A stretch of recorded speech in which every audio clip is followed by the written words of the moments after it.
Good morning, goddammit. Pea and vinegar, day 158, back in rear delts. Today I don't really have a topic or any sort, maybe I'll come up with one on the spot. But I am gonna tell you about this blood test I had that was absolutely awful. I passed out. It was crazy. I've had, probably a few blood tests over the last few years. I think getting your blood tests every now and then is very important, just to make sure everything's healthy and good. Even if you're a natural, you never know. There was a time where I was taking, 10,000 units of vitamin D every day, thinking, that's the thing to do. Your vitamin D max helps with testosterone and bones and just all kinds of different benefits. But then, it was calcifying my kidneys.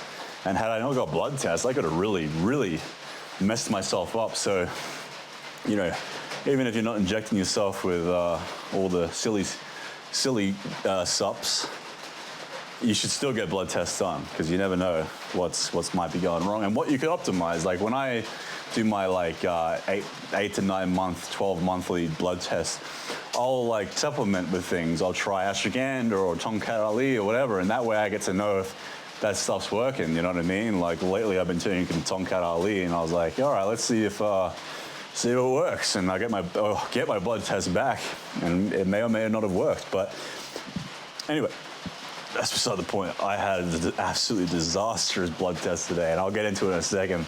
I want to wait until the algorithm's taken the first 2-3 minutes, because there'll be plenty of cussing out when I explain what happened.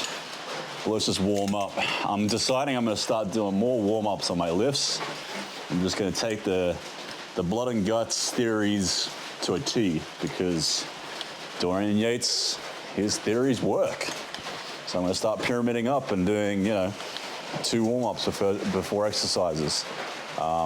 I don't see the point, but there might be something to it that I'm missing or I don't fathom, and thus I'm just going to do them anyway. So this will be new to me. I've already done 1 warm-up.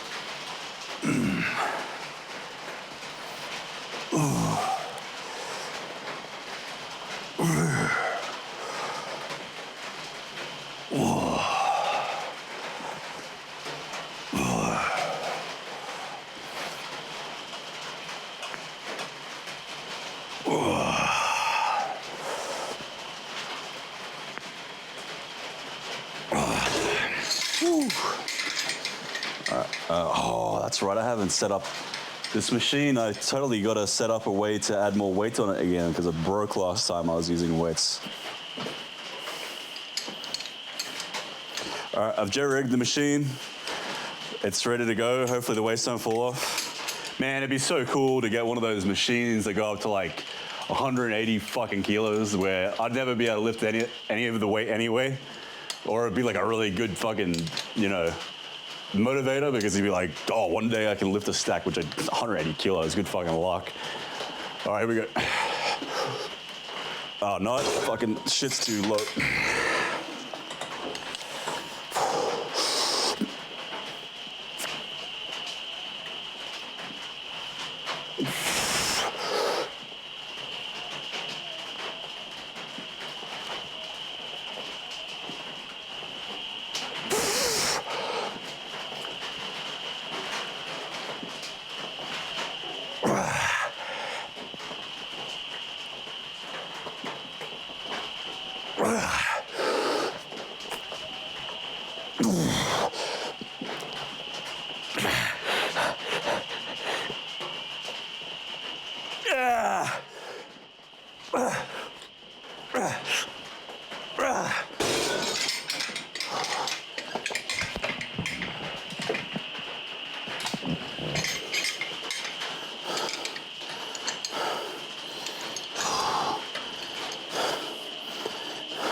Woo!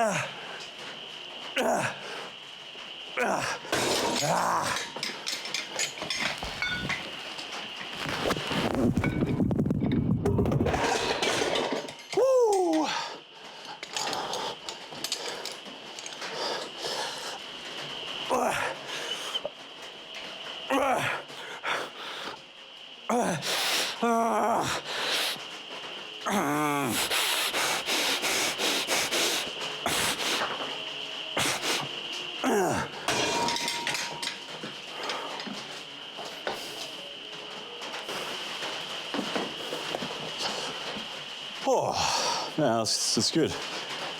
Underhand row with unilateral handles. Believe you me, it's the way to go, dude. Dorian had the right idea in the Yates row with a barbell like this, but not even, and the reason he did it that way instead of this way is to get more range of motion. Like, if you go from here to here, you can contract decent.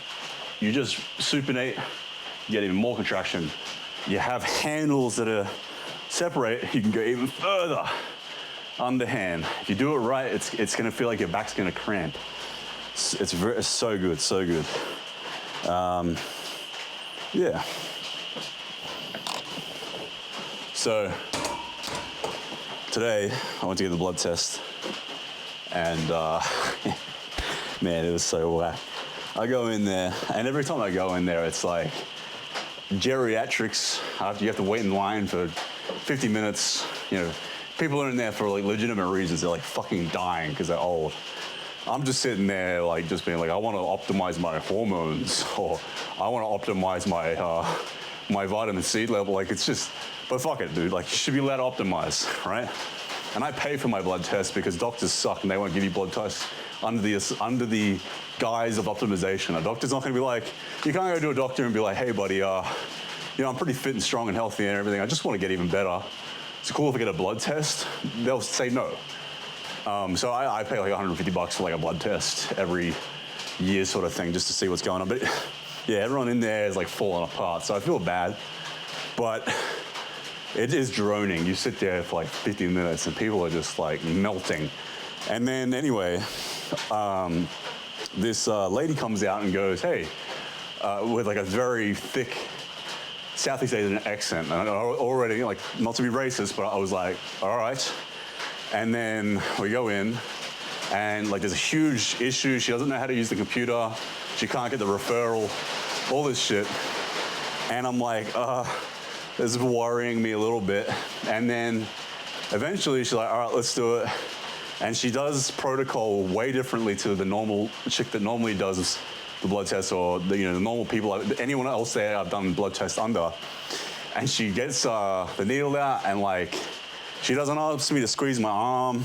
She doesn't really tie the tourniquet up that much. And I have veiny arms. I mean, I'm lean and I'm muscular, so there's veins there, but she fucking misses, dude. She pokes this fucking thing in me, goes past the vein, hits my bicep, and I'm like, oh, fuck.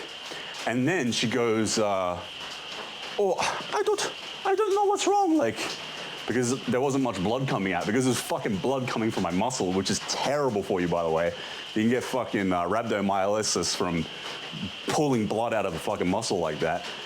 And I'm not really sure what it was yet, though. And then she goes, are you okay? And I'm like, what do you mean okay? She's like, is your heart okay? Because there's no blood coming out. And, you know, any other pathologist would say, oh, sorry, I poked your muscle, and thus that's not what no blood's coming out for that reason. No. She's like, are you having a heart attack? And I'm like, I don't know, man, am I? Like, I'm already anxious about fucking blood tests. It's not fun. Like, I'm the kind of person that doesn't look at it, right? But then I look at it and there's like no blood coming out. And I'm like, am I having a heart attack? And I'm like fasted and like glycogen's depleted and I'm fucking like, feel like shit already. And then I start feeling shaky. And she's like, I'm sorry, I can't do this. I don't think I'm good enough. And I'm like freaking the fuck out. And then she pulls it, she starts wiggling the needle to see if she can get the vein, and I'm like fucking, she's wiggling around in my fucking bicep. And then she pulls it out and fucking blood starts coming out because she doesn't put a tissue on it. And she's like, she's opened the hole up, so fucking start pissing blood. And I'm like, fucking the walls are like, they're moving in now, and I'm like, I've never felt this shit in my life. My stomach just was like so sick, and there's blood, and I'm just like lightheaded, and I'm like, fuck. And anyway, I lay down. She's freaking out, and then I go unconscious because I'm just so fucking like woozy. I wasn't like losing enough blood. It wasn't that. It was just I was just so woozy over the whole scenario. Anyway, when I come to, the chick who's always otherwise done my blood test in the last few years comes in and like calms down, calms down the fucking woman. And she's like, oh, are you okay? I'm like, yeah, I think I'm okay. She's like, so, all right, this happens. She does this a lot. I'm like, how the fuck is she working here? Anyway, she sits me down, puts the fucking needle in my right bicep, blood comes out, 15 seconds, in, out, done. And she's competent. But yeah, dude, it was fucking, I don't know if you've ever experienced this, but when you get woozy from blood loss or like perceived blood loss or like panic, having like a fucking anxiety attack, dude, it's fucked. Like I'm immediately cold sweat, stomach, lightheaded. It was crazy. So yeah, if you ever get like blood done, make sure the person who's doing it knows what the fuck they're doing, because this was not good. I ended up all right. The whole day's been fine. I just went into a huge calorie surplus today to overcompensate. I mean, my training might suffer a little bit, but so far so good. I even did some MMA today. I went to an MMA gym for the first time, so I might talk about that. But yeah, I was in the moment. I'm like, I'm gonna die, or at the very least, there's no way I'm gonna be able to train today, and I'm not gonna be able to go to MMA today, and my day's gonna suck. But I was all good.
Whoa.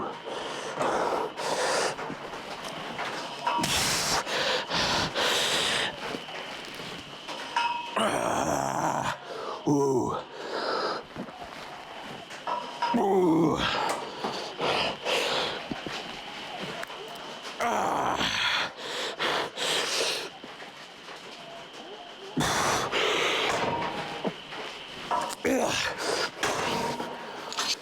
These handles, a back day, fuck this fucking, man, again, that range of motion issue.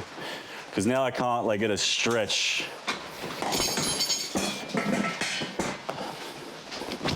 I guess this works, but then it's like, I don't know, I guess let's see. It's a bit higher an angle than I'd like, but.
That felt all right.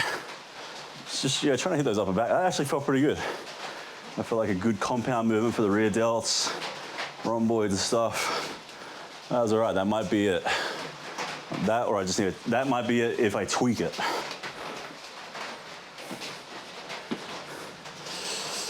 So yeah, I went and did some MMA today. It was pretty good. It's partially because it's just like I want to make, use of my strength and athleticism and fitness. Like, it's cool just lifting weights and all, but it's like part of why I like arm wrestling is make use of the fact that I do bicep curls and wrist curls and shit. And then only specialize even more. Like, for example, with MMA, today we're doing it, and my ability to do high kicks sucks because my hip flexors are really tight. And thus, it gives me more incentive to do things I hate, like yoga.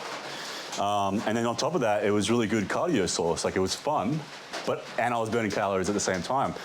If you guys know me at all, you know I fucking hate cardio.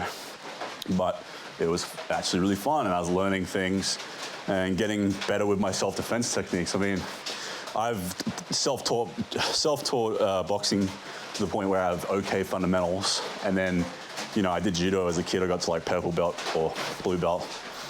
So I had some, like basic ideas, but plenty to work on. Like, I've picked up plenty of bad habits too. But it was just fun. And like, the guys I was rolling with or doing, drills with, like takedown drills and pads with, they were like, yeah, man, like, you're fucking strong. Like, you should make use of this. It's fun. And I think I might have picked up a client too. It's like, it was good for clientele because I was rolling with one guy who was like a brown belt. And I don't really have much rolling experience. I don't know Brazilian Jiu-Jitsu. Judo a little bit, like maybe slightly more than the average person, but by no means am I remotely proficient at it. And yet this guy was having a hard time just because of the strength differential. And he was like, oh man, like, the meeting of worlds. This guy had all the technical prowess in the world. And, he fucking choked me out a bunch of times. But he was having a really difficult time. He's like, this is way harder than it should be against someone that doesn't know BJJ. I was like, well, it's because I train weights. And he's like, man, I should come around and do some sessions. So, it's good to try new things, athletic endeavors. You get a scope of practice much wider than just the gym. And you get to kill a bunch of turds with one stone. Like, I realized so many things today. Like, it's fun cardio, so it'll be a very good way to cut weight. It's really good incentive to do stretching. And, it was just good meeting new people. And also, it was good for the ego. Like, I was rolling with like a 70-kilo dude who was fucking my shit up. I'm a big 90-kilo dude. I'm strong. And I have some experience. And yet this dude is fucking manhandling me. Like, I got like one submission on him just for brute strength. And then he got like fucking 10 on me. So, it's good. It was fun. And I would highly suggest trying some form of martial art, boxing, kickboxing. This place is perfect because it's a whole amalgamation of things. You can go BJJ, kickboxing days, MMA days, etc. So that was fun. And just one last point is, scenarios like that are great for networking. If you're trying to run a business, whatever it might be, one of the best ways to run a business is just know people. And you only get to know people by going and doing social events, because no one's fucking social anymore. So, perfect example, go into there, bam, probably got a client, or almost got a client, or like, just from one session. I go to church, I got like 3 clients from church. You go to social places around good people and just do new things that are fun and beneficial. It'll benefit you in many more ways other than just the obvious ones, like going to MMA to learn how to fucking defend yourself. Like, that's the most obvious reason, but there's so much more to doing anything. Going to a music class, dance class, whatever the fuck. Get out of your house, especially you incels. Get outside.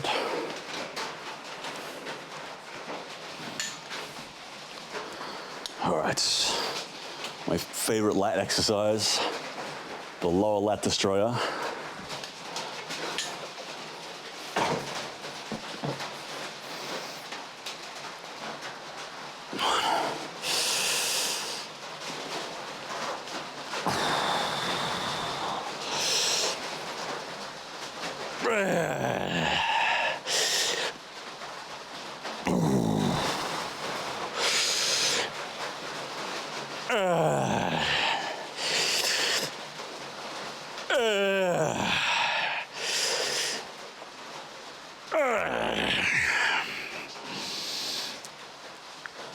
Guys. Die.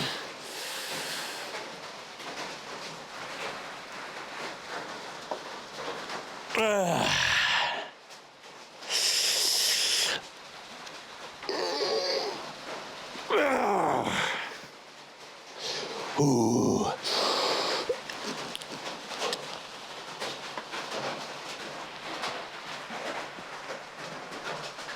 Oh, fuck. Woo. Big one for you guys out there who are, and I've been there, man. You got no friends, you're a loner, you had a stunted teenage years, whatever the fuck it was, no father figure, etc. And you just don't know what to do and where to go. Go to church, and not for God. That perhaps will come later, but what you'll find at church is good people and strong men.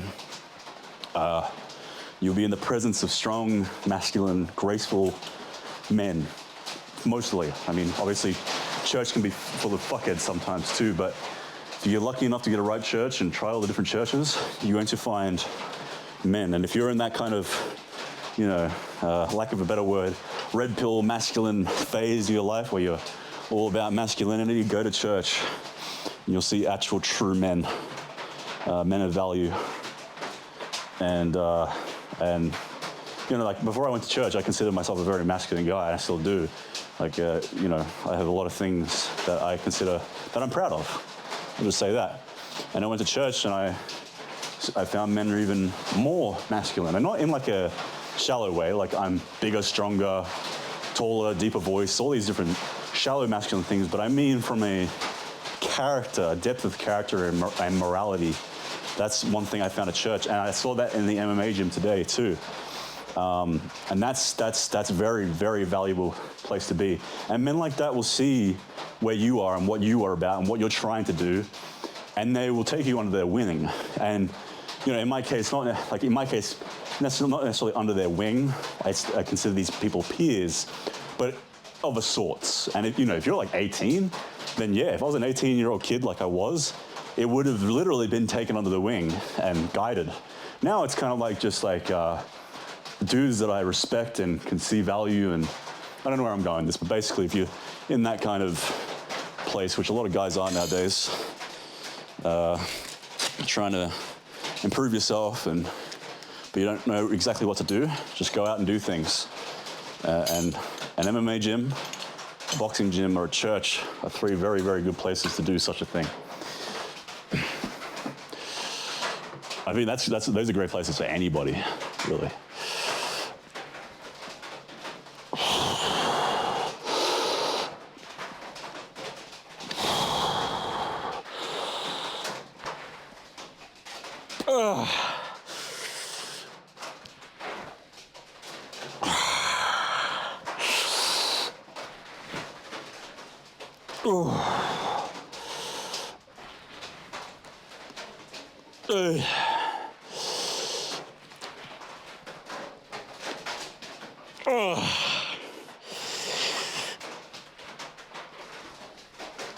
Oh, fucking cunt, that's gonna cramp, dude.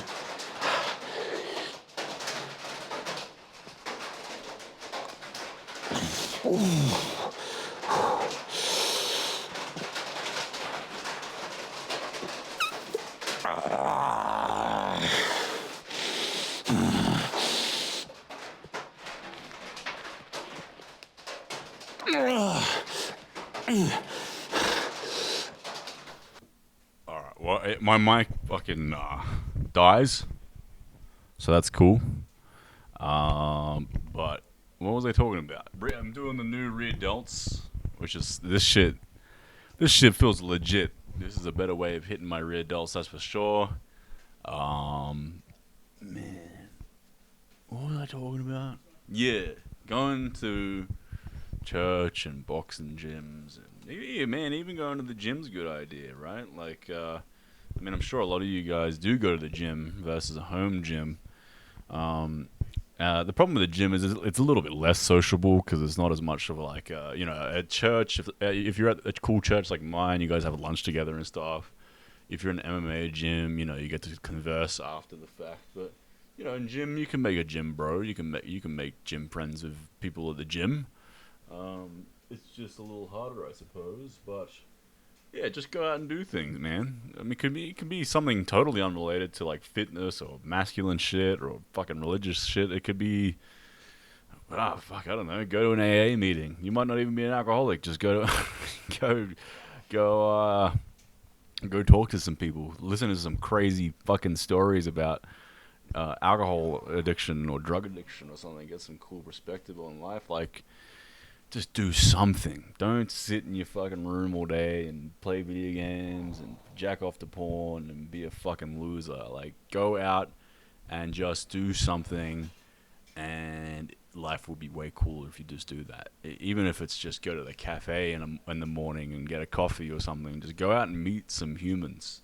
It's getting harder and harder to socialize. It's getting harder and harder to connect.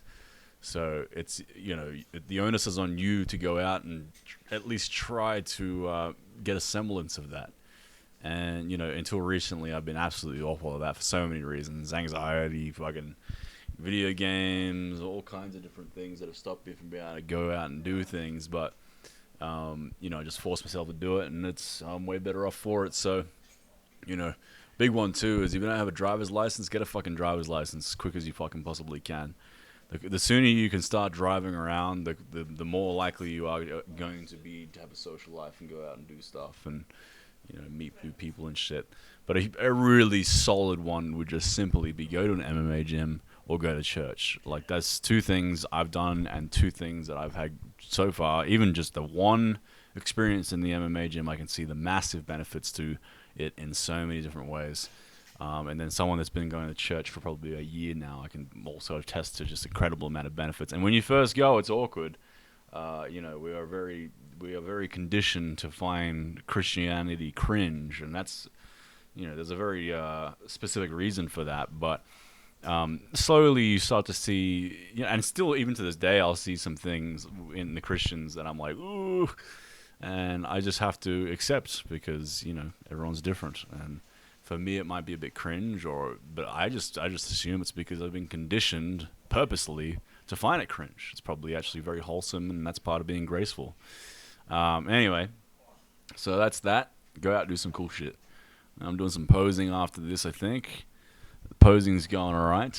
I still can't pose for shit. My posing's terrible, but my physique's starting to look better. Now I'm getting leaner, so all the bulk gains that I've gotten are starting to show because I'm not holding all this fucking water weight and fat. I think I'm down, 6 kilos, so starting to see more definition, especially in the back. I hold a lot of fat in my back, so that's getting leaner, and thus my back is looking bigger. I mean, it's not bigger because I'm getting smaller because I'm cutting, but it looks bigger because definition equates to size. All right, see you guys. Bye-bye.